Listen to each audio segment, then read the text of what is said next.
There is this question, though, around Democrats versus Republicans. And you have people like Kanye West who's saying, listen, love you guys and Democrats. Excuse me 1 second.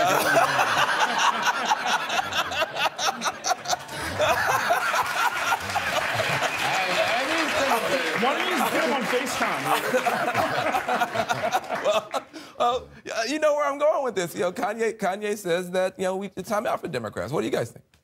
Well, I think that, first of all, Kanye is an artist, man. Yes. And he's a genius. Absolutely. Whatever he's saying right now, I think that the angle he's seeing things from is about the division that he sees.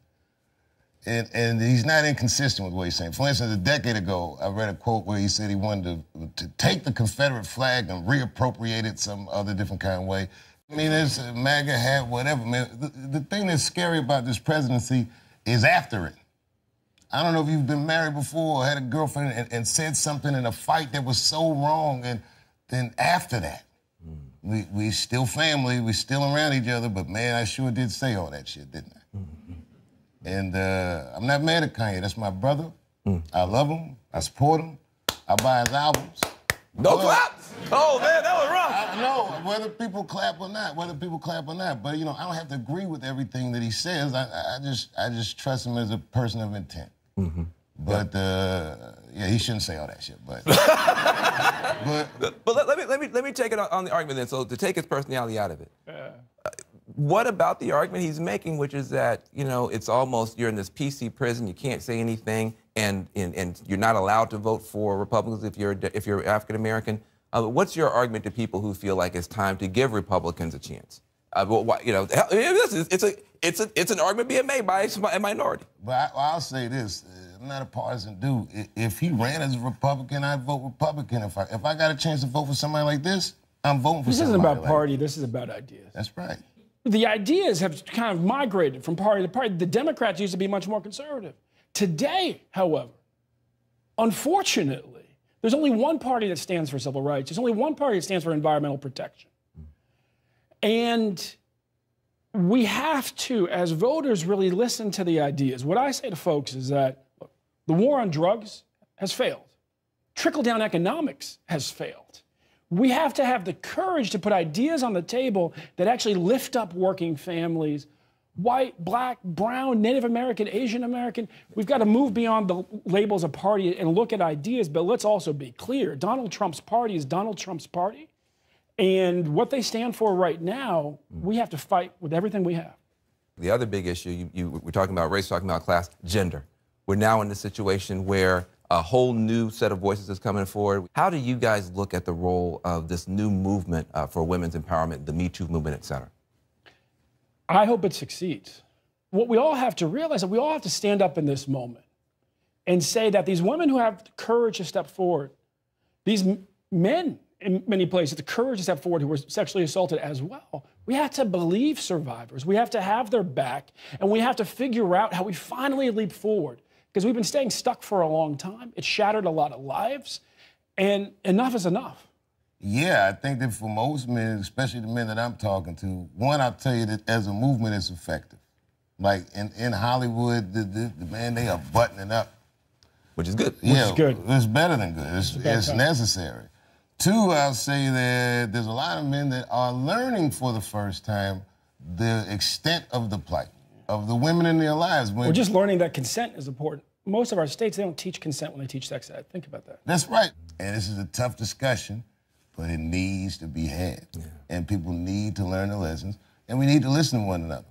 Yeah. I think that some people are so threatened by the movement, or they're so worried about it, that they're not hearing the messaging behind it. But I think it's an idea that's time has come, and we'll see.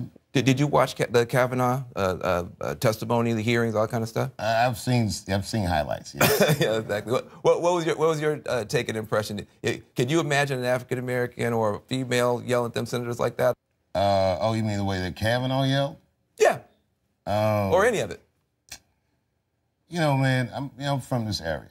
Like, I grew up around here, and the sad thing about it is, I believe, sadly, if that woman had gone to the police in 1982 and told them exactly what she had told the Senate, that he wouldn't have gone to jail. Not in that place, not in that time, Not with no name like Brett Kavanaugh.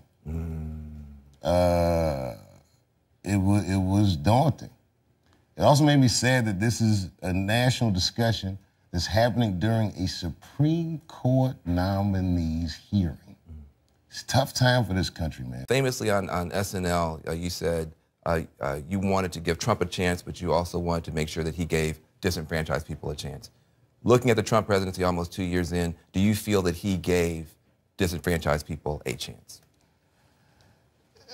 It's hard to tell where Trump ends and his constituents begin, but I think that the rhetoric of his presidency is repugnant. I just don't like the way he talks. I don't like, you know, we're living in a time where there's got to be a little more cultural sensitivity. And even a guy like me that's just writing jokes, I have to listen more than I've ever had to listen because the gripes are coming so fast and furious. And I'm not dismissive of people's gripes. It might sound like it on stage, but I listen. And as a president of a country that's as eclectic as ours, you know, you look around your crowd, you see it's like a patchwork of people.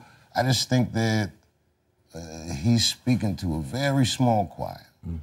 And there's so many more opinions that just the way he engages the public is dismissive of. I don't like talking bad about the president, but I said we should give him a chance because he's the president of the United States now. What choice do I have? Right. But I think you also apologized for that sometime later, didn't you? Well, I don't ever apologize for jokes. What I said is, I said I shouldn't have said that shit. Let's be clear, right? Let's be clear. Donald Trump is playing a politics of divide and conquer. He's picking scapegoats all day long. Muslims, Mexicans, immigrants, black folks, women, it goes on and on. Yep. Right? Occasionally, you know, and so what do we do in that moment? We actually have to listen to each other. We have to talk to each other respectfully. We got to pull each other together because the only thing that beats the politics of divide and conquer is the politics of unite and prosper. And that's only possible if we're willing to respect each other and listen to each other.